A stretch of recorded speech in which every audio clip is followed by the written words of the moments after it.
તો મિત્રો આગળ મેં વાત કરી એ પ્રમાણે પોટેન્શિયોમીટર જે છે મેં તમને સમજાવ્યું કે પોટેન્શિયોમીટરનો યુઝ શેમાં થાય તો વેરિયેબલ પીડી એટલે કે બદલી શકાય તેવો પીડી વોલ્ટેજ મેળવવા માટે તમે એને મેજર કરી શકો સાથે સાથે.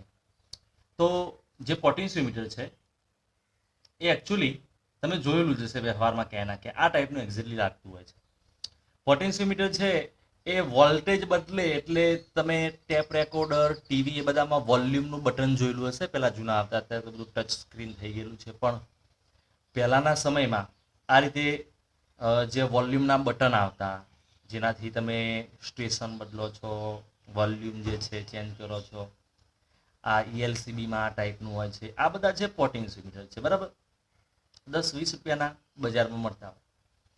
તો આ ટાઈપનું હોય એના ઉપર આ રીતે તમે ભરાવેલું હોય, અહીંયા આગળ ગ્રાઉન્ડ અને બે વાયર કરંટ લઈ જતા હોય જે હોય એના મદદથી તમે વોલ્ટેજ વેરી કરી શકો. પણ આપણી લેબમાં જે પોટેન્શિયોમીટર હોય એ કંઈક આ રીતે લાગતું હોય. એ 1 મીટર લંબાઈનું એક લાકડાનું પાટિયું વુડન પ્લેટ હોય, એક્ઝેક્ટલી આ રીતે લાકડાનું પાટિયું છે. એના ઉપર આપણે જે છે અહીંયા આગળ વાયર લગાવેલા છે. ઓકે, અહીંયા આગળ આ જે છે સ્કેલ છે એટલે કે મીટર પટ્ટી છે, અને જે વાયર લગાવેલા છે એ 1 મીટર લંબાઈનો વાયર આ બાજુ જાય, આમ પછી 1 મીટર લંબાઈનો આ રીતે આવે, પછી 1 મીટર લંબાઈનો જાય અને આ રીતે આવે. અહીંયા આગળ નોબ છે એટલે સ્ક્રૂ છે કે જે આગળ તમે વાયર કનેક્ટ કરી શકો. એટલે આ રીતે લેબોરેટરીમાં જે પોટેન્શિયોમીટર હોય મોટી સાઇઝનું હોય, તમે એના ઉપર આખા ઊભા રહી શકો. એટલે આ જે પોટેન્શિયોમીટર છે એની ફિગર સાથે હું શરૂઆત કરું તો આપણે જે નેક્સ્ટ ક્વેશ્ચન મેં વાત કરી ધ પ્રિન્સિપલ ઓફ પોટેન્શિયોમીટર એટલે કે પોટેન્શિયોમીટરનો સિદ્ધાંત જે IMP છે.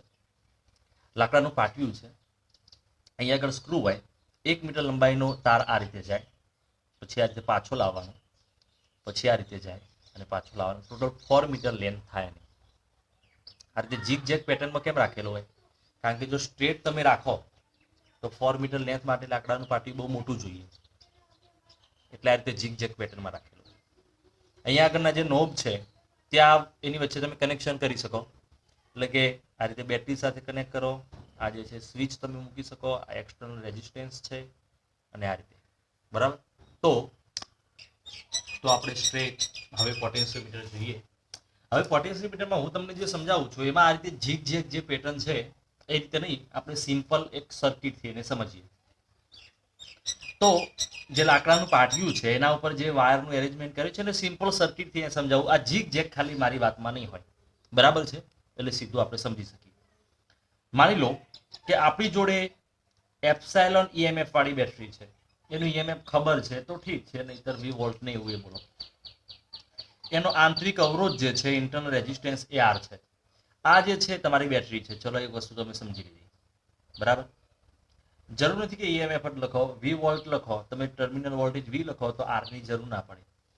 ચલો આ તમારી બેટરી છે. એ બેટરી સાથે ફર્સ્ટ ઓફ ઓલ તમે રેઝિસ્ટન્સ બોક્સ કનેક્ટ કરશો. રેઝિસ્ટન્સ બોક્સ એટલે રેઝિસ્ટન્સ બોક્સનો અવરોધ.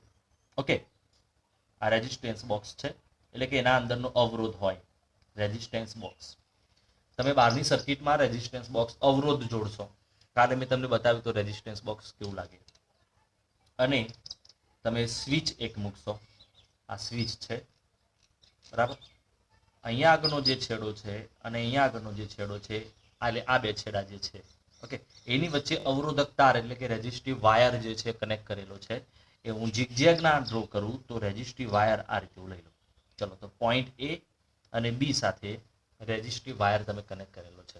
આ જે છે 4 મીટર લેન્થનો સીધો છે એવું સમજી લો, એટલે આપણી વાત આસાન થઈ ગઈ. ક્લિયર? હવે આ રેઝિસ્ટિવ વાયર જે છે કોન્સ્ટન્ટ, મેંગેનીઝ, નિક્રોમ એ બધાનો બનેલો હોય, બરાબર છે. અને એની લેન્થ જે છે આપણે ધારી લઈએ કે એની લેન્થ છે, માની લો કે L જેટલી લેન્થ છે અને લંબાઈ L જેટલી છે, બરાબર. હવે આનો અવરોધ કેટલો થાય, આ વાયર છે એનો રેઝિસ્ટન્સ કેટલો થાય, એના માટે આપણે કે ઇક્વેશન લઈએ. માની લો કે એકમ લંબાઈ દીઠ અવરોધ રો છે, આવું આપણે ધારી લઈએ. માની લો કે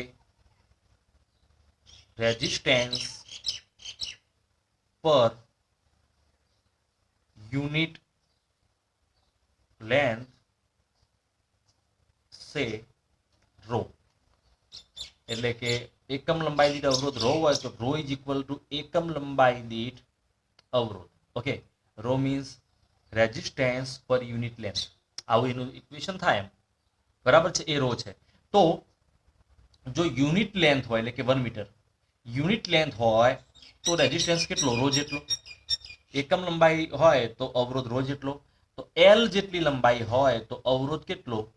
તો રો એલ, એટલે એલ રો. તો આપણો જે વાયર છે એનો અવરોધ કેટલો થઈ જશે? એલ રો, રો એલ, બરાબર કે નહીં? ઓકે, તો આનો અવરોધ રો એલ છે. એકમ લંબાઈ 1 મીટરની લંબાઈ હોય તો રો જેટલો, તો ટોટલ રો એલ થઈ જાય. હવે તમે જ્યારે સ્વિચ કનેક્ટ કરો એ વખતે સર્કિટમાં કરંટ ફ્લો થશે. આ સર્કિટમાં કરંટ ફ્લો થશે, રાઈટ? તો કેટલો કરંટ ફ્લો થશે? આઈ, એનું ઇક્વેશન પહેલા આપણે બનાવીએ, બરાબર છે. તો I is equal to, according to ohm's law, કિર્ચોફનો રૂલ તમારે યુઝ કરવો હોય તો ઠીક છે, પણ ઓહ્મના નિયમથી સીધું થઈ જાય છે, તો સીધું લખી દઈએ. According to ohm's law, I is equal to V by R. V મતલબ ધ પોટેન્શિયલ. પોટેન્શિયલ તો તમારી આખી સર્કિટમાં શું છે? એપ્સાઇલોન. તો એપ્સાઇલોન બાય આર. આર એટલે ટોટલ રેઝિસ્ટન્સ તમારી સર્કિટમાં, કુલ અવરોધ.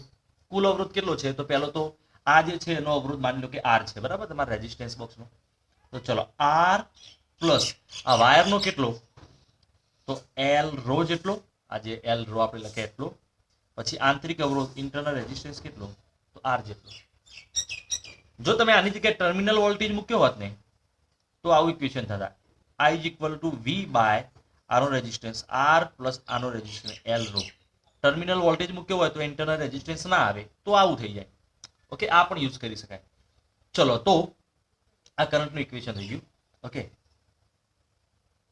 કરંટ ઇન સર્કિટ પરિપથમાં પ્રવાહ. ઓકે, આટલો કરંટ થઈ ગયો. હવે નેક્સ્ટ સ્ટેપ, અહીંયા આગળ એ અને અહીંયા આગળનું કોઈ પોઈન્ટ લો. ચલો માની લો કે અહીંયા આગળનો બી પોઈન્ટ છે, બરાબર. ચલો અહીંયા આગળ કોઈ પણ બે પોઈન્ટ લઈ લઈએ. માની લો કે હું પોઈન્ટનું નામ આપી દઉં બી ડેશ.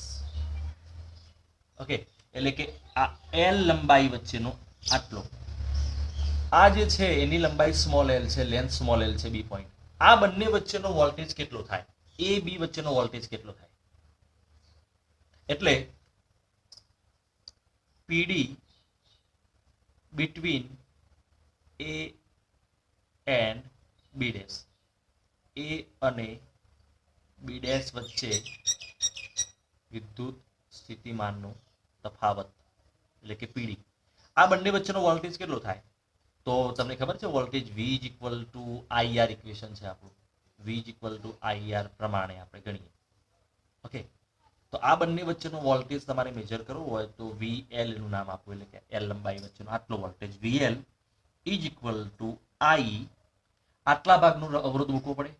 આટલા ભાગ આ જે છે આપણા માટે રેઝિસ્ટિવ વાયર છે, તો એનો અવરોધ મૂકવો પડે તમારે. આટલા ભાગનો અવરોધ શું થાય? એલ લેન્થ છે તો એટલા ભાગનો અવરોધ એલ રો થાય. આખું હતું તો કેપિટલ એલ રો હતો, આટલા ભાગનો અવરોધ સ્મોલ એલ રો થાય, બરાબર છે. So VL is equal to I ની જગ્યાએ ઇક્વેશન આખું લખાય. VL ઇઝ ઇક્વલ ટુ આખું ઇક્વેશન I ની જગ્યાએ લખાય. I ની જગ્યાએ શું લખાય? Epsilon by R plus rho L plus R. I ની જગ્યાએ ઇક્વેશન લખ્યું એલ રો. ઓકે, અહીંયા આગળ એપ્સાઇલોન એ બેટરીનું EMF કહેવાય. R જે છે એ રેઝિસ્ટન્સ બોક્સનો જે અવરોધ છે. એલ રો એટલે આખા વાયરનો અવરોધ, capital L rho. Small R એટલે આનો ઇન્ટરનલ રેઝિસ્ટન્સ. ઓકે, તો આ બધી જે વેલ્યુ છે ને એ બધી કોન્સ્ટન્ટ છે. આ આ રો એટલે એકમ લંબાઈ દીઠ અવરોધ, એ પણ તમારા તાર માટે એ પણ કોન્સ્ટન્ટ હોય. એ બધી કોન્સ્ટન્ટ વેલ્યુની અંદર હું લખી દઉં તો જરા આવું થઈ જાય. આપણું જે ઇક્વેશન છે VL બધી constant value epsilon rho by R plus L rho plus R, બધી જે અચળ કિંમતો છે અંદર લખી દઉં અને L છે એને બહાર રાખું. આ જે છે ઇક્વેશન એના અંદર બધી જે કોન્સ્ટન્ટ વેલ્યુ હતી મેં અંદર લખી દીધી. ઓકે, રો છે એને અંદર લઈ લીધા એટલે L બહાર રહે. તો અહીંયા આગળ બ્રેકેટમાં મેં કહ્યું પ્રમાણે બધી કોન્સ્ટન્ટ વેલ્યુ છે, અચળ કિંમતો છે. તો VL proportional L. This is the working principle of the potentiometer. How silly, how easy. કેટલું સરળ છે. આ શું કહેવા માંગે છે? તો કોઈ પણ બે બિંદુ વચ્ચેનો સ્થિતિમાનનો તફાવત, કયા બિંદુ હતા? A અને B ડેશ, બે બિંદુ. એનો વચ્ચેનો વિદ્યુત સ્થિતિમાનનો તફાવત એના લંબાઈના સમપ્રમાણમાં હોય. એટલે કે the potential difference between any two points on the resistive wire is proportional to the length. મતલબ કે અહીંયા આગળ આ જે છે એની લંબાઈ વધારો, એટલે કે લંબાઈ આ રીતે વધે, આ રીતે વધશે તો એ બંને પોઈન્ટ વચ્ચેનો પોટેન્શિયલ જે છે એ પણ વધશે. ક્લિયર? આ થઈ ગયો વર્કિંગ પોટેન્શિયલ. તો આ બંને પોઈન્ટ જે છે એ આ રીતે લંબાઈ ઘટે તો એમના વચ્ચેનો બે છે વોલ્ટેજ ઘટે, આ રીતે વધારો તો વોલ્ટેજ વધે. તો એ રીતે તમે બે આ બિંદુ છે B ડેશ એને આ રીતે ખસેડીને ડિસ્પ્લેસ કરીને તમે બદલાતો વોલ્ટેજ લઈ શકો. આ થઈ ગયો પોટેન્શિયોમીટરનો સિદ્ધાંત. તો આ જે ઇક્વેશન છે કોઈ પણ બે બિંદુ વચ્ચેનો વિદ્યુત સ્થિતિમાનનો તફાવત, આ ઇક્વેશન તમારે યાદ રાખવાનું છે જે ડબલ યુનિટ માટે. બુકમાં તમને શાર્પલી એક્ઝેક્ટલી આ મળશે નહીં, એટલે જરા ઇક્વેશન યાદ રાખવાનું છે. ઓકે, જો તમને ટર્મિનલ વોલ્ટેજ આપ્યો ને તો પણ અહીંયા મૂકી દેવાનો. ટર્મિનલ વોલ્ટેજ આપ્યો છે ને તો ઇન્ટરનલ રેઝિસ્ટન્સ નહીં હોય, પણ આ ઇક્વેશન યાદ રાખવાનું છે. કોઈ પણ બે બિંદુ વચ્ચેનો વિદ્યુત સ્થિતિમાનનો તફાવત. ઓકે, અહીંયા આગળ આ જે છે L ને ડિવિઝનમાં લઈ જવું તો VL by L is equal to, જે સામેની કિંમત છે બધી અચળ છે એ બધા માટે સિગ્મા લખી દઉં. મતલબ કે સિગ્મા એટલે કઈ કિંમતો લીધી? આ બધી. આ VL છે ને એના ડિવિઝનમાં લાવ્યો, L છે એના ડિવિઝનમાં VL લાવ્યો. તો સામેનો જે બ્રેકેટ વાળો ભાગ છે ને આ જે આખો, એના માટે સિગ્મા લખી દઉં. આ જે ભાગ છે એ કોન્સ્ટન્ટ વેલ્યુ છે, બદલાતી નથી. ઓકે, તો આ જે છે એને કઈ રીતે રીડ કરાય? આને શું કહેવાય? એકમ લંબાઈ દીઠ વિદ્યુત સ્થિતિમાન. આ રીતે વંચાય, એકમ લંબાઈ દીઠ વિદ્યુત સ્થિતિમાન. આને કહેવાય વિદ્યુત સ્થિતિમાન પ્રચલન. આને કહેવાય વિદ્યુત સ્થિતિમાન પ્રચલન. ઓકે, અને ઇંગ્લિશમાં આપણે લખીએ તો આ જે છે એને શું કહેવાય? PD, પોટેન્શિયલ ડિફરન્સ પર unit length. Okay, potential difference પર યુનિટ લેન્થ. અહીંયા આગળ VL છે એ પોટેન્શિયલ ડિફરન્સ બે પોઈન્ટ વચ્ચેનો પોટેન્શિયલ છે, L છે એ એમના વચ્ચેનો L છે એની લંબાઈ છે. એટલે એ રીતે તમે જોવા જાઓ તો PD પર યુનિટ લેન્થ, બરાબર? એ રીતે લખો તો આને કહેવાય પોટેન્શિયલ ગ્રેડિયન્ટ. ઓકે, આ જે છે એની ડિસ્કશન સેકન્ડ ચેપ્ટરમાં આપણે કરેલી, કદાચ તમને યાદ હોય તો. યાદ છે? આપણે લેતા dV બાય dl, એટલે કે માઇનસ dV બાય dl, એટલે એને ઇલેક્ટ્રિક ફિલ્ડ કહેતા. આને કહેતા કે પર unit length the change in potential, એટલે આને પોટેન્શિયલ ગ્રેડિયન્ટ કહેવાય. એટલે ઇન અધર વર્ડ્સ આ જે છે ઇલેક્ટ્રિક ફિલ્ડનું ઇક્વેશન જ થઈ જાય. સેકન્ડ ચેપ્ટરનું ઇલેક્ટ્રિક ફિલ્ડનું ઇક્વેશન જે છે એના સાથે મળતું છે પોટેન્શિયલ બાય લેન્થ, સેમ થાય. તો આ જે છે એનો યુનિટ શું થઈ જાય? વોલ્ટ પર મીટર. ઓકે, તો આ જે છે એ જરા મિસ ના થાય MCQ માટે જોવાનું છે. અહીંયા સિગ્મા જે છે એને ઘણીવાર ફાઈ પણ લખેલું હોય છે. ઓકે, ગમે તે લખી શકાય. તો એને મૂળ કહેવાય potential gradient. In short it cold potential gradient, એટલે કે વિદ્યુત સ્થિતિમાન પ્રચલન, એક લંબાઈ દીઠ વિદ્યુત સ્થિતિમાનમાં થતો ફેરફાર. બરાબર છે? તો આનો સિદ્ધાંત શું છે? આનો સિદ્ધાંત આ જે છે એના ઉપરથી આપણે લખી શકીએ VL proportional L. મતલબ આનો સિદ્ધાંત જે છે પોટેન્શિયોમીટરમાં કોઈ આવું આપણે કહી શકીએ કે ભાઈ પોટેન્શિયોમીટરમાં કોઈ પણ બે બિંદુ વચ્ચેનો વિદ્યુત સ્થિતિમાનનો તફાવત એ તે બે બિંદુ વચ્ચેના અંતરના સમપ્રમાણમાં હોય છે. આ રીતે લખી શકીએ કે ભાઈ પોટેન્શિયોમીટરમાં મીટર તાર પર કોઈ પણ બે બિંદુ વચ્ચેનો વિદ્યુત સ્થિતિમાનનો તફાવત તેમની વચ્ચેના અંતરના સમપ્રમાણમાં હોય છે. આ રીતે તમે લખી શકો. ઓકે, કે ભાઈ કોઈ પણ બે બિંદુ વચ્ચેનો વિદ્યુત સ્થિતિમાનનો તફાવત એમની વચ્ચેના અંતરના સમપ્રમાણમાં હોય છે. અને આપણે જો આ જ વસ્તુ ઇંગ્લિશમાં લખવા જઈએ તો જરા આ રીતે પણ લખી શકીએ કે ધી પોટેન્શિયલ ડિફરન્સ, આ ટૂંકમાં લખું છું. ઓકે, હંમેશા હું પીડી લખું ટૂંકમાં લખું. The potential difference between any two points on potentiometer wire is directly proportional to the length of length. Okay, આટલા સુધી લખી શકીએ.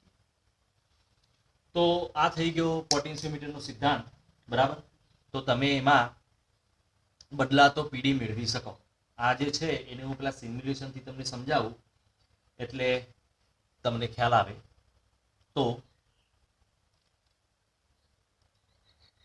ચલો, આ સિમ્યુલેશનમાં આપણે પોટેન્શિયોમીટર એક લગભગ પોટેન્શિયોમીટર બનાવીએ અને એનાથી તમને ખબર પડશે. ચલો, તો આપણે ફર્સ્ટ ઓફ ઓલ બેટરી લઈ લઈએ. ચલો, બેટરી જે છે એનો ઇન્ટરનલ રેઝિસ્ટન્સ મૂકી દઈએ. ચલો, આ જે છે 9 વોલ્ટની બેટરી છે. ચલો, આપણે શ્યોર થવા માટે 10 વોલ્ટની બેટરી મૂકી દઈએ. અને ઇન્ટરનલ રેઝિસ્ટન્સ છે એ આપણે સમથિંગ 1 ઓહ્મ લઈ લઈએ. ઓકે, આ ઇન્ટરનલ રેઝિસ્ટન્સ છે, મેક શ્યોર. હવે આ જે છે એને આપણે એક્સટર્નલ રેઝિસ્ટન્સ સાથે જોડી દઈએ. રેઝિસ્ટન્સ બોક્સનો અવરોધ છે આરબી, જે મેં દર્શાવ્યું હતું એ. ઓકે, તો એ જે છે એને જરા આ રીતે અલગથી દર્શાવો એટલે તમને ખબર પડે. હા ભાઈ, આ રેઝિસ્ટન્સ બોક્સનો અવરોધ, બાહ્ય અવરોધ આર. ઓકે, આપણે આ બાહ્ય અવરોધ આર કેમ જોડતા? તો સર્કિટમાં કરંટ વધારે ના થઈ જાય ને એના માટે, પ્રોટેક્શન માટે. જરૂર નથી કે આ જોડવો જ, એ પ્રોટેક્શન માટે હોય. ક્લિયર? તો આ જે છે એ બાહ્ય અવરોધ છે. હવે આપણે એક સ્વિચ જોડી દઈએ.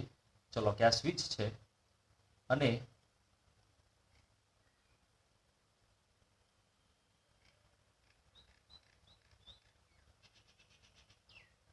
અહીંયા આગળ રેઝિસ્ટિવ વાયર આપણે મૂકી દઈએ.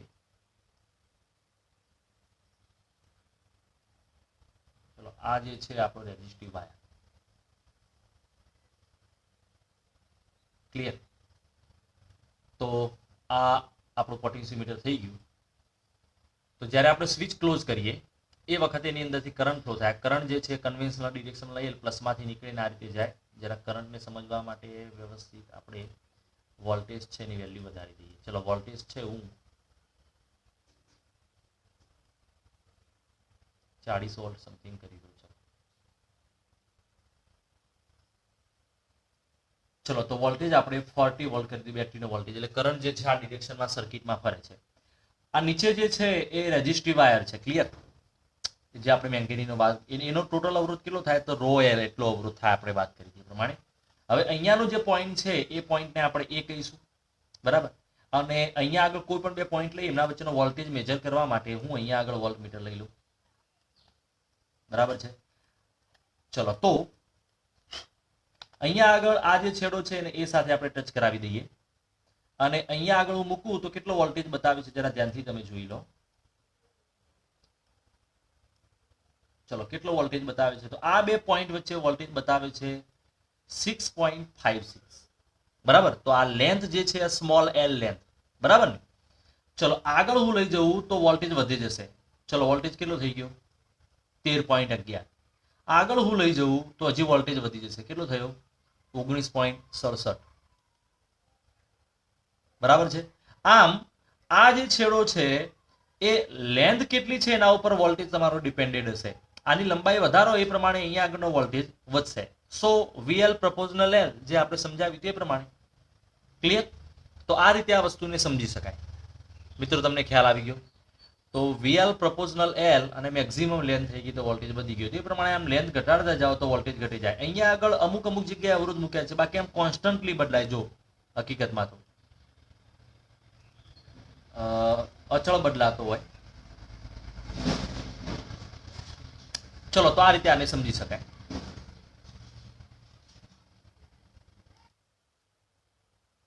ઓકે, હવે આપણે જે પોટેન્શિયોમીટર બનાવ્યું એનો યુઝ શું થાય એ જરા સમજવા માટે પણ તમને બતાવું કે આ પોટેન્શિયોમીટર છે એની મદદથી તમે માનો કે તમારી જોડે બલ્બ છે, એ બલ્બનો પ્રકાશ વધારે ઓછો કરવો હોય તો એ પણ કરી શકાય. ચલો એક્ઝામ્પલ તરીકે અહીંયા આગળ હું સમજાવું. તો અહીંયા આગળથી આ જે બેટરી છે એમાંથી કરંટ જે છે સર્કિટમાં ફરે છે, રાઈટ? હવે આપણે જે પોટેન્શિયોમીટર બનાવ્યું એની મદદથી આપણે ચલો જરા બલ્બનો પ્રકાશ બતાવવા માટે ચલો આ કદાચ આની અંદરથી પણ લાઇટ બલ્બ જે છે એ આ લાઇટનો બલ્બ છે, બરાબર? ચલો લાઇટનો બલ્બ છે, એક છેડો આ બાજુ જોડી દઉં, ઓકે, અને બીજો જે છેડો છે હું અહીંયા જોડી દઉં.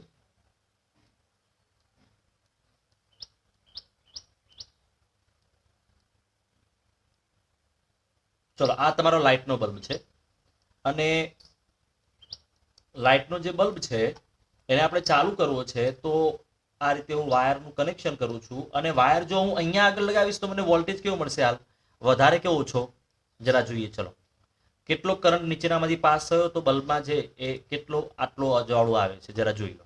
ધ્યાનથી જોઈ લીધું બધાએ? ઓકે, હવે જરા આનું જે ગ્લોઈંગ બલ્બ છે ને વધારે ગ્લો થશે એવું એને મળતો વોલ્ટેજ હાલ કેટલો છે? તો આટલી લંબાઈને સમપ્રમાણમાં છે. આ જે લંબાઈ છે ને સમપ્રમાણમાં વોલ્ટેજ હાલ મળે છે. તમે સમજ્યા ને વાતને? હવે હું જે છે એ કનેક્શન આ રીતે હું કરું. ચલો હું છેક અહીંયા આગળ લગાવું તો વધારે વોલ્ટેજ મળશે બલ્બને. ચલો તો વધારે પ્રકાશ મળ્યો કારણ કે આ લંબાઈ વધી તો એ લંબાઈ એટલે કે લેન્થ જે છે એનો વોલ્ટેજ વીએલ પણ વધી ગયો તો તમારા બલ્બને વોલ્ટેજ વધી ગયો. ઓકે, તો આ જે છે પોટેન્શિયોમીટરનો યુઝ જે છે એમાં હું તમને છેલ્લે આટલું કહીશ. તમે જે પોટેન્શિયોમીટર બનાવ્યું, ચલો battery, internal resistance, external resistance બોક્સનો અવરોધ, સ્વિચ જે છે તમારી અને રેઝિસ્ટિવ વાયર, બરાબર છે? હવે અહીંયાથી તમે જે તમે બલ્બ કનેક્ટ કર્યો છે અહીંયા આ રીતે તમારો જે બલ્બ કનેક્ટ કર્યો છે તમે એનો જે બીજો છેડો છે અહીંયા ટચ કરાવશો તો શું થશે? તમે ત્યાં ટચ કરાવશો તો તમને આટલી જે લેન્થ વીએલ છે એનો વોલ્ટેજ મળશે. મતલબ આટલા ભાગનો જે વોલ્ટેજ છે ને વીએલ એટલો મળશે બલ્બને, એટલે બલ્બ એ પ્રમાણે ગ્લો થશે. ચલો એનું કનેક્શન તમે આ રીતે આગળ કરાવશો તો આ વધારે લંબાઈ જે છે એને અનુરૂપ વોલ્ટેજ, એને કોરસ્પોન્ડિંગ વોલ્ટેજ મળશે એટલે બલ્બ હજી વધારે ગ્લો થશે. ઓકે, આગળ હજી તમે મૂકો તો વધારે કરંટ ગ્લો થશે. તો મતલબ આ જે છે રેઝિસ્ટિવ વાયર એનો વોલ્ટેજ તમને આગળ મળતો જશે. ઓકે, અને તમે વેરિયેબલ વોલ્ટેજ, બદલી શકાય એવો વોલ્ટેજ મેળવી શક્યા. ક્લિયર? અને વોલ્ટમીટર જોડો તો માપી શકાય એવો voltage that can be measured, એ ટાઈપનો વોલ્ટેજ તમને મળશે. So this is the simple device called potentiometer આપણે જોયું. હવે પોટેન્શિયોમીટરનો સિદ્ધાંતની આ થિયરી છે હું તમને મોકલું એ રીતે તમારી તૈયારી કરવાની છે. હવે આની મદદથી તમે નેક્સ્ટ આપણે થિયરીમાં જોઈએ કે આની મદદથી તમે જે ઈએમએફ છે આપેલા સેલનું ઈએમએફ કઈ રીતે મેજર કરી શકો એ જરા જોઈએ. તમારે આમાં ફિગર કઈ ડ્રો કરવાની છે તો આ ફિગર જે છે સમજવા માટે છે. આ એક્સ્ટ્રામાં ડ્રો કરશો ચાલશે પણ આ જે ફિગર છે એ બુકમાં તમને આપેલી હશે એ પ્રમાણે ડ્રો કરવાની છે. સેમ ફિગર જ છે પણ આ ફિગરમાં શું થાય, આ ફિગરમાં તમે સર્કિટમાં કનેક્ટ કરો એટલે કરંટ જે છે આ ડિરેક્શનમાં જાય. ઓકે, આ રીતે કરંટ ફ્લો થાય. આનો ઇન્ટરનલ રેઝિસ્ટન્સ આ દર્શાવવાનું બાકી છે. એપ્સિલોન ઈએમએફ પડે તો આ બે સેમ જ છે પણ આ જે છે એની જગ્યાએ સ્ટ્રેટ વાયર લીધેલું છે એટલો ફરક છે. તો આ ફિગર તમે પ્રિફર કરશો. પોઈન્ટ એ અહીંયા આપણે લઈ લઈએ અને અહીંયા આગળ પોઈન્ટ બી કીધો તો કોઈ પણ, ચલો અહીંયા આગળ પોઈન્ટ બી આપણે કહી દઈએ, એના વચ્ચે વાયર જોડેલો છે, અહીંયા આગળ પોઈન્ટ એ અને સી ની લેન્થ એલ છે એવું આપણે બતાવીએ. આ ફિગર છે એ તમે ડ્રો કરશો. આ જે છે એક્સ્ટ્રામાં, ઓકે, ફોર સિમ્પ્લિફિકેશન કરીને આ ડ્રો કરી શકો સમજાવવા માટે. તો મિત્રો અહીંયા આગળ પોટેન્શિયોમીટરની થિયરીની વાત થઈ. હવે નેક્સ્ટ વિડીયોમાં ચલો આ વિડીયોમાં જ આપણે લઈ લઈએ, થોડી લેન્થ વધશે પણ આ વિડીયોમાં લઈ લઈએ. આપણો નેક્સ્ટ જે પાર્ટ છે અને આપણા બુકનું જે છે એ થિયરી પણ છે. તો નેક્સ્ટ પાર્ટ છે compare EMFs of two cells, એટલે કે બે કોષોના EMF ની સરખામણી કરવી.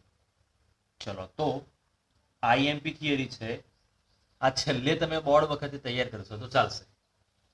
તમે પોટેન્શિયોમીટર સમજી લીધું. પોટેન્શિયોમીટરની જે ફિગર છે આ એની એક્ચ્યુઅલ ફિગર છે. સિમ્પ્લિફિકેશન માટે આ ફિગર આપણે ડ્રો કરેલી, જરા એ પણ તમે સમજી લીધું.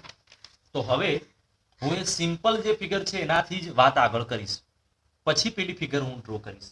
તો સિમ્પલ ફિગરથી પહેલા આપણે સમજી લઈએ કે ભાઈ બે જે તમને સેલ આપેલા છે, બેટરી આપેલી છે, એના EMF ની સરખામણી કરવી છે.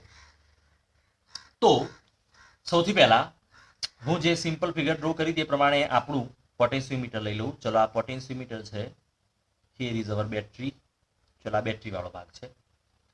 આ જે છે એને રેઝિસ્ટન્સ બોક્સ સાથે આપણે કનેક્ટ કરી દઈશું.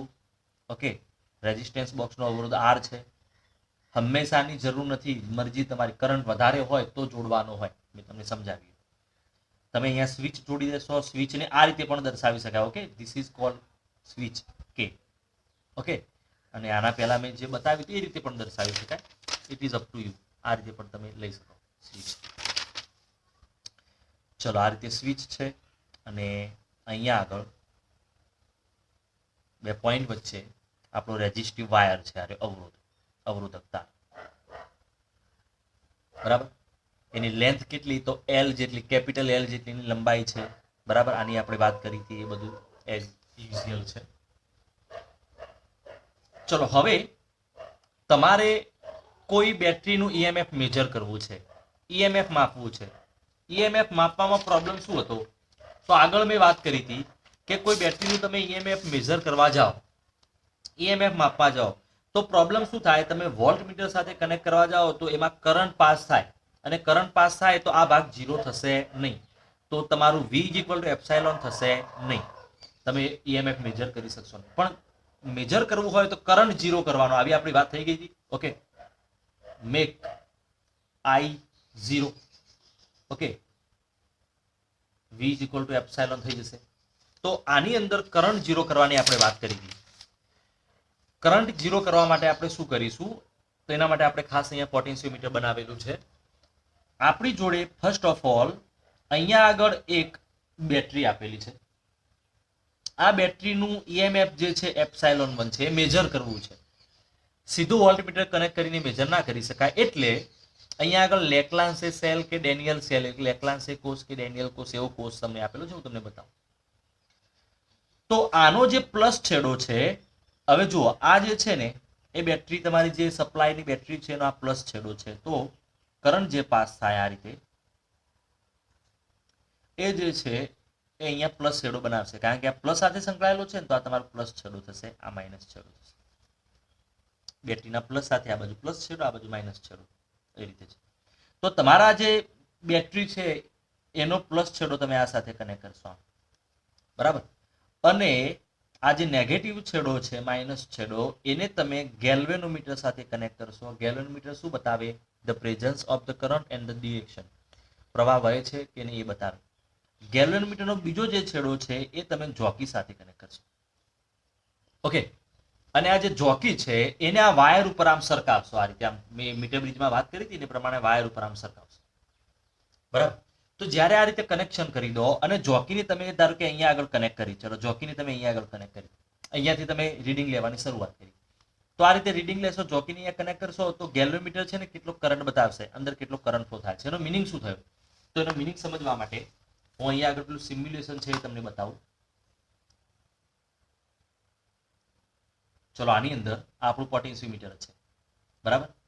આ બધું છે એને કાઢી લઈએ આપણે.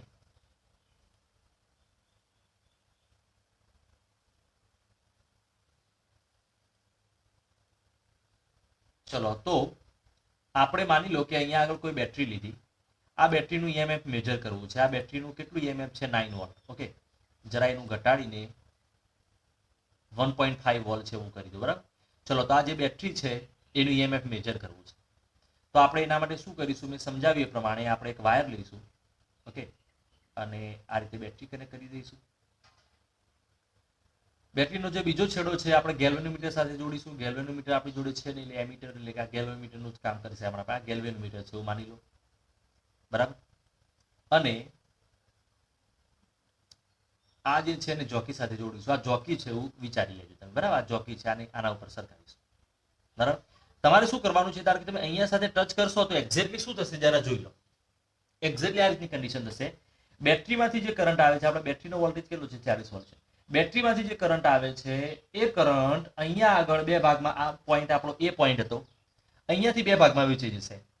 એક જે છે ભાગ એ ઉપરની લાઈન ઉપર જશે કરંટ, અને બીજો જે ભાગ છે નીચેની લાઈન ઉપર જશે. તો નીચે બેટરીમાંથી કરંટ પાસ થશે એટલે કેટલો કરંટ બતાવે છે? હાલ એ કરંટ બતાવે છે 0.6 એમ્પિયર.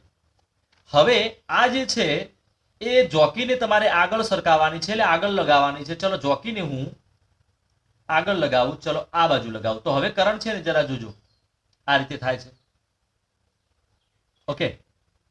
ચલો તો આ રીતે તમે આગળ સરકાવશો જોકીને. અને હવે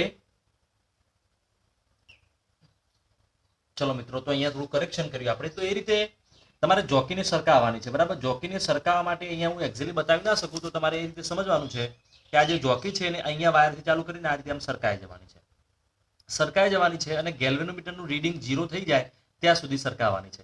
માની લો કે અહીંયા સિમ્યુલેશનમાં હું એવું સેટિંગ કરું છું કે જોકીને આપણે સરકાવી અને આ રીતે એનું રીડિંગ 0 થઈ જાય છે. જરા ધ્યાનથી જોયું, આ બેટરી છે એનું ઈએમએફ મેજર કરવું છે, બરાબર. એનું આપણને ઈએમએફ ખબર નથી. આ ગેલ્વેનોમીટર આપણે કનેક્ટ કરેલું છે. હવે અહીંયા આગળ વાયર સાથે આપણે જોકી કનેક્ટ કરીએ. ચલો જોકી જોડી દીધી અહીંયા આગળ. હવે જોકીને હું અહીંયા વાયર ઉપર સરકાવતો આ રીતે લઈ જાઉં અને કરંટ મેજર કરું. 0 કરવાનો છે. માની લો કે ચલો મેં જોકીને અહીંયા મૂકી દીધી. તો કરંટમાં શું થાય છે જરા ધ્યાનથી જુઓ. કરંટ આ સર્કિટમાં આ રીતે ફ્લો થાય છે. એટલે તમારા ગેલ્વેનોમીટરમાંથી કરંટ હાલ ફ્લો થાય છે, એટલે એ 0.40 એમ્પિયર બતાવે છે, બરાબર. અહીંયાથી જે કરંટ આવે છે એમાંનો એક ભાગ અહીંયા જાય છે, બીજો ભાગ આ રીતે. એટલે આ નીચેના લૂપમાં પણ કરંટ ફ્લો થાય છે. મૂળ વાસ્તુ પર ફોકસ કરીએ કે તમારા ગેલ્વેનોમીટરમાં કરંટ ફ્લો થાય છે. કેટલો કરવાનો મેં કીધો? 0 કરવાનો. એટલે જોકી જે છે એને આપણે જરા આગળ ખસેડતા જઈએ, આગળ જોડતા જઈએ. ચલો તો જોકીને આ રીતે ખસેડતા આગળ લઈ જવાનું, જ્યાં સુધી 0 ના થાય ત્યાં સુધી લઈ જવાનું. ચલો તો જોકીને રીતે ખસેડતા ચલો માની લો કે અહીંયા આગળ આવી દીધો અને કરંટ 0 થઈ ગયો. આ જે જોકી અહીંયા હતી તો કરંટ 0 નતો, પણ અહીંયા છે તો કરંટ 0 થઈ ગયો. એનો મિનિંગ શું થયો? આનો મિનિંગ એવો થયો કે આ જે ઉપરનો પીડી છે, આ ઉપરનો અવરોધક તાર છે, એનો વોલ્ટેજ અને તમારો વોલ્ટેજ એ સરખો થઈ ગયો. એટલે કે તમારે મેં આગળ સમજાવ્યું પ્રમાણે ઈએમએફ માપવા માટે two measure EMF current should be 0. Current 0 કરવાની આપણે વાત કરી હતી. હાલ બેટરીમાં કોઈ કરંટ ફ્લો થતો નથી, તો મતલબ કે અહીંયા તમે જે મેજર કરશો એ તમારું ઈએમએફ હશે. તો તમારું બેટરીનું ઈએમએફ કોના જેટલું હશે? તો અહીંયા આગળ આ જે વોલ્ટેજ છે એના જેટલું હશે. આ વસ્તુને હું અહીંયા સમજાવું કે તમે અહીંયા આગળ માની લો કે સી પોઈન્ટ આગળ આવ્યા, જોકીને ખસેડતા સી પોઈન્ટ આગળ આવ્યા, અને તમારો જે કરંટ છે અહીંયાથી સ્ટ્રેટ લાઈનમાં પાસ થાય છે. આ લૂપમાં કોઈ કરંટ ફ્લો થતો નથી. એવું કઈ રીતે ખબર પડી? તો ગેલ્વેનોમીટરનું રીડિંગ 0 થઈ ગયું. ગેલ્વેનોમીટરનું રીડિંગ 0 થઈ ગયું એનો મતલબ નીચેના લૂપમાં કોઈ કરંટ ફ્લો થતો નથી, ખાલી ઉપરથી આમ સીધો જતો રહે છે. એનો મિનિંગ એવો થયો કે આ જે બેટરી છે એ અને આ જે અવરોધક વાયર છે, આ જે અવરોધક તાર છે એનો પીડી વીએલ, આનો વોલ્ટેજ વીએલ એ આના ઈએમએફ જેટલું હશે. ભાઈ મિત્રો ખ્યાલ આવી ગયો તમને? કે આ જે છે એ આપણા માટે એક બેટરીનું કામ કરે. આ બેટરી છે એનો આ બાજુનો છેડો પ્લસ કહેવાય અને આ બાજુનો છેડો માઇનસ કહેવાય. આ બંને બેટરી જે છે એકબીજા સાથે જોડાય અને બંનેનો વોલ્ટેજ સરખો હોય તો કરંટ 0 થઈ જાય. આવું મેં તમને પહેલા સમજાવેલું. સિરીઝ કમ્બિનેશનમાં તમને સમજાવેલું કે તમારે ખાસ આ પોઈન્ટ આગળ માટે યાદ રાખવાનું છે કે બે બેટરી હોય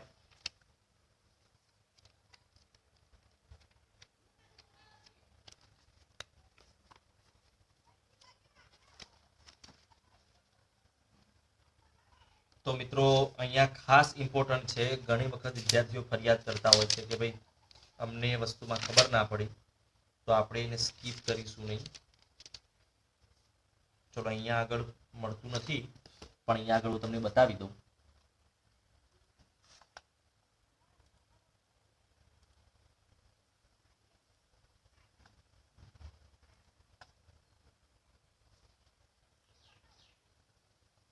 અહીંયા આગળ કોઈ બેટરી છે, બરાબર, જરા ધ્યાનથી જોજો, બરાબર. અને અહીંયા આગળ બેટરી છે. બંને બેટરીના વોલ્ટેજ કેટલા? અહીંયા 9 વોલ્ટ છે. સોરી, અહીંયા આગળ તમને દેખાશે નહીં જરા. ચલો અહીંયા બે બેટરી છે. આ બેટરીના વોલ્ટેજ કેટલા? 9 વોલ્ટ. આ બેટરીના વોલ્ટેજ કેટલા? 9 વોલ્ટ, બરાબર. ચલો આ નીચેની બેટરીના વોલ્ટેજ 5 વોલ્ટ કરી દઉં અને આના પ્લસનું કનેક્શન આના પ્લસ સાથે કરું. ચલો જરા ઉલટાવી દઉં એટલે ખબર પડે. ચલો આના પ્લસનું કનેક્શન પ્લસ સાથે કરું અને માઇનસનું કનેક્શન માઇનસ સાથે કરું, બરાબર. તો શું થાય? જરા ધ્યાનથી જોજો. તો શું થાય? તો જરા કરંટ જે છે મારે અહીંયા આગળ બેટરીનો ઇન્ટરનલ રેઝિસ્ટન્સ જરા બતાવી દેવો પડશે. ચલો તો શું થાય? આ જે વધારે વોલ્ટેજ વાળી બેટરી છે 9 વોલ્ટ વાળી બેટરી, એ નીચેની બેટરીનું ચાર્જિંગ કરે. જરા જુઓ, અહીંયા એના પ્લસમાંથી કરંટ નીકળે છે, આના પ્લસમાં દાખલ થાય એટલે આનું ચાર્જિંગ કહેવાય. પણ માની લો કે આનો 9 વોલ્ટ છે અને નીચેની બેટરીનો 5 વોલ્ટ છે, બંનેના વોલ્ટેજ સરખા કરી દઉં એટલે કે બંનેના 9 વોલ્ટ કરી દઉં તો કરંટ કેટલો થઈ ગયો? 0 થઈ ગયો. કેમ? તો કિર્ચોફના લો પ્રમાણે જોવા જાઓ તો અંદર કરંટ જે વોલ્ટેજ છે ટોટલ 0 થઈ ગયો, V માઇનસ V. અહીંયા આપણા કેસમાં પણ એવું થયું. નીચેની સર્કિટમાં કરંટ કેમ 0 થઈ ગયો? કારણ કે ઉપરનો જે વોલ્ટેજનો V છેડો છે નીચેના અહીંયા સોરી ઉપરની જે બેટરી બની એનો પ્લસ છેડો છે નીચેના પ્લસ સાથે કનેક્ટ થયો, માઇનસ છેડો છે અહીંયા માઇનસ સાથે કનેક્ટ થયો. બંનેનો ઉપરની બેટરી આ ભાગ છે ને એને બેટરી કહેવાય. આ ભાગ છે આપણા માટે એક બેટરી કહેવાય. એનો વોલ્ટેજ અને નીચેનો વોલ્ટેજ સરખો થઈ ગયો એટલે અહીંયા આગળ કરંટ 0 થઈ ગયો. મેં તમને એ વસ્તુ અહીંયા સમજાવી કે આ ભાગ આપણા માટે એક બેટરી છે, એના પ્લસ છેડાનું કનેક્શન આપણા બેટરીના પ્લસ છેડા સાથે થઈ ગયું, એના માઇનસ છેડાનું કનેક્શન એ વાયા ગેલ્વેનોમીટર આપણા માઇનસ સાથે થઈ ગયું. આનો જેટલો વોલ્ટેજ છે આટલો વોલ્ટેજ છે, બંનેનું વિરોધક જોડાણ થઈ ગયું. આનો વોલ્ટેજ અને નીચેની બેટરીનો વોલ્ટેજ, આ બંને જે વોલ્ટેજ છે સરખા થઈ ગયા. તો આનું EMF અને આનો વોલ્ટેજ બંને સરખા થઈ ગયા એટલે સર્કિટમાં કોઈ કરંટ ફ્લો થતો નથી. તો EMF હવે તમને ખબર છે VL પ્રોપોર્શનલ L. આની લેન્થ છે ને માની લો કે L1 લેન્થ છે, L1 લેન્થ તમે જે જોકી કનેક્ટ કરીએ તો VL પ્રોપોર્શનલ L1 આનો જેટલો વોલ્ટેજ હોય એ આનું EMF હોય તો એપ્સાઇલોન 1 પ્રોપોર્શનલ L1 ઇક્વેશન 1. ચલો મિત્રો જો ત્યાં એક વસ્તુ સમજી લીધી. અહીંયા આગળ આપણો આઈડિયા શું હતો? કરંટ 0 કરવાનો. જો તમે કરંટ 0 કરશો તો તમારું EMF માપી શકશો. તો તમારું EMF એ તમારા PD જેટલું થયું. કેમ? કારણ કે સર્કિટમાં કરંટ 0 થયો. હવે આની જગ્યાએ તમે બીજી બેટરી જોડો, આની જગ્યાએ બીજી બેટરી જોડો, આ લઈ લો અને આની જગ્યાએ માની લો કે એપ્સાઇલોન 2 વેલ્યુ વાળી બેટરી જોડો. તો હવે ફરીથી પ્રયોગમાં કરવાનું શું? તો ફરીથી તમારે જોકી છે ને આ રીતે સ્લાઇડ કરવાની છે. જોકીને આ રીતે સ્લાઇડ કરશો અને માની લો કે અહીંયા આગળ જોકી કનેક્ટ કરી એટલે કે L2 લંબાઈ આગળ જોકી કનેક્ટ કરી અને કરંટ 0 થઈ ગયો. તો આ રીતે ઇક્વેશન શું લખી શકાય? બીજી બેટરી માટે એપ્સાઇલોન 2 પ્રોપોર્શનલ L2 ઇક્વેશન 2. વધારે વોલ્ટેજ વાળી બેટરી હોય તો આગળ સુધી જવું પડે. તો જ્યાં સુધી તમારા ગેલ્વેનોમીટરનું રીડિંગ 0 ના થાય ત્યાં સુધી જવાનું. જ્યારે ગેલ્વેનોમીટરનું રીડિંગ 0 થઈ જાય એટલે આ જે બિંદુ છે જે આગળ 0 થાય બધું એને નલ પોઈન્ટ કહેવાય. શું કહેવાય? નલ પોઈન્ટ એટલે કે તટસ્થ બિંદુ. તમારે આવું તટસ્થ બિંદુ શોધવાનો ટ્રાય કરવાનો છે. You are try to find the null point કે જ્યાં આગળ ગેલ્વેનોમીટરનું રીડિંગ 0 થતું હોય છે. અને આ બંને છે એનો રેશિયો લઈ લો તો epsilon 1 by epsilon 2 is equal to L1 by L2. તો આપણી થિયરી અહીંયા પૂરી થઈ ગઈ. બરાબર. તમારે શું કરવાનું? Compare EMFs of two cells. તો તો તમે પહેલા ઈએમએફ છે બેટરીનું માપી લીધું, બીજી વાર માપી લીધું અને એનું કમ્પેરિઝન કરી દીધું. ક્લિયર? તો અહીંયા આગળ તમને કોઈ એકનું ઈએમએફ ખબર હોય તો બીજાનું શોધી શકાય. આ આપણો પ્રયોગ થઈ ગયો ઈએમએફ શોધવાનો. ચલો ક્લિયર? તો મિત્રો અહીંયા આગળ તમે જોયું કે ભાઈ ઈએમએફ કઈ રીતે શોધી શકાય. હવે આ જે ફિગર છે એની જગ્યાએ આપણી ફિગરમાં શું હશે? તો આપણી ફિગરમાં ટુ વે સ્વિચ હશે. ટુ વે સ્વિચ જે છે એનો યુઝ કરીને આપણે, અથવા બે સ્વિચનો પણ યુઝ કરી શકો, ટુ વે સ્વિચનો યુઝ કરીને આપણે કનેક્શન બનાવેલું હશે. તો જે એકચ્યુઅલી તમારે ફિગર ડ્રો કરવાની છે એ પોટેન્શિયોમીટરમાં મેં તમને કહ્યું હતું વાયર 1 મીટર આ રીતે હશે. ઓકે, પછી 1 મીટર વાયર આ રીતે હશે, 1 મીટર એન્ડ 1 મીટર આ રીતે વાયર હશે. અને અહીંયા આગળ તમે તમારું બેટરીનું કનેક્શન કરેલું હશે. ચલો આ તમારી બેટરી, એપ્સાઇલોન જેટલું ઈએમએફ તમે ધારો કે લઈ લો. આ એનો આંતરિક અવરોધ, રેઝિસ્ટન્સ બોક્સ અહીંયા જોડેલું હશે આરબી, એનો અવરોધ આર છે. અહીંયા આગળ તમે ધારો કે સ્વિચ કનેક્ટ કરવા માંગતા હો તો સ્વિચ મૂકી દો. ઓકે, અને આ રીતે તમે આ રીતે જોડી દો. બરાબર? તો તમારો કરંટ છે પ્લસથી આ રીતે ફ્લો થશે. કરંટ કેટલો ફ્લો થાય છે? હવે અહીંયાનો જે પોઈન્ટ છે એને આપણે એ કહેતા. આ જે પોઈન્ટ છે ત્યાંથી શેનું કનેક્શન કરવાનું? આ બે બેટરીનું, અહીંયા બેટરીનું કનેક્શન કરવાનું. તો અહીંયા આગળ હું એક પહેલી બેટરી લઈ લઉં અને સાથે સાથે અહીંયા આગળ એક બીજી બેટરી લઈ લઉં. આમ બેથી બે બેટરી તમે જોડી દો. ચલો ભાઈ, એપ્સાઇલોન 1 અને એપ્સાઇલોન 2 ની બેટરી. પહેલા પ્રયોગ કરતા હોય એટલે તમારે પહેલી બેટરી લેવાની છે, બીજાનું કનેક્શન કરવાનું નથી. તો એના માટે ટુ વે સ્વિચ યુઝ થાય. ટુ વે સ્વિચમાં કેવું હોય? 1 2 3 આ રીતે કે તમે આનું કનેક્શન કરો એટલે પહેલી બેટરી કોન્ટેક્ટમાં આવી જાય. આ રીતે કનેક્શન કરો એટલે પહેલી બેટરી કોન્ટેક્ટમાં આવી જાય. આ રીતે કનેક્શન કરો એટલે બીજી બેટરી કોન્ટેક્ટમાં આવી જાય. અહીંયા ગેલ્વેનોમીટર અને અહીંયા જોકી. ઓકે, આ ફિગર છે તમારે ડ્રો કરવાની છે.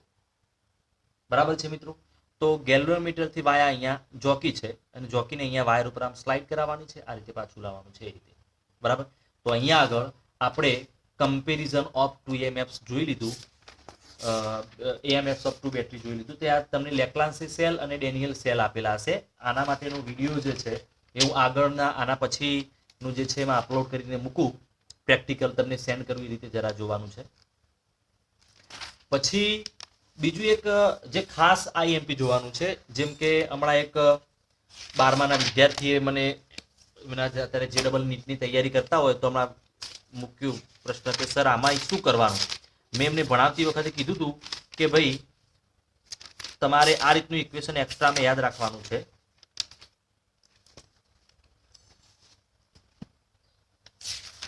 જો આ જે છે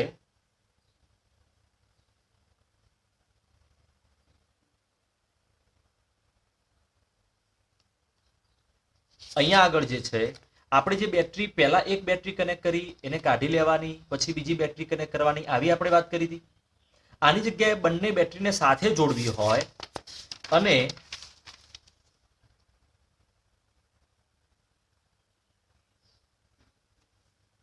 આ ઇક્વેશન ખાસ યાદ રાખવાનું છે. તમારે બંને બેટરીને સાથે જોડવી હોય,